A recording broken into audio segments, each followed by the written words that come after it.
Hello friends तो मो नणंद आज आसी जाइछन्ती तो राति डिनरटा आज सी बनाउछन्ती आउ कौन बनाउछन्ती लेट्स सी।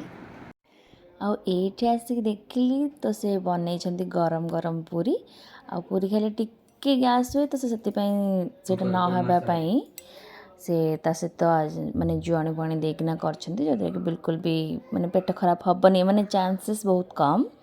आउ पूरी गरम गरम पूरी सहित से बनैथिले आलू कषा तो देखिपे तो पूरी देखु देखु मत लोभ लगे खायापी गरम गरम पूरी ही खाइले टेस्ट तार बेसी थाए तो जल्दी जल्दी छाणिकी सांगे सांगे खायापी पलि आसलु। ये मो प्लेट्रे पूरी बाढ़ी देछि देन आलू तरकारी जोटा से बनैथिले सकाळ गोटे टेस्टी भजा मम्मी बनैथिले तो सेटा बळी जाइथिला तो सेटा मु आनी देछि। और जेतिकी तो माने आखि देखा जाउथला भल ताठू डबल माने टेस्ट थिला। एक रे तो मो नणंद एते भल माने स्नेह मो बनै देछन्ती दुरे बहुत टेस्टी जेमती राग राग मते टिके भल लागे सेमती बनै देथिले। सो या that's it for today. If you like this video do like share subscribe my channel.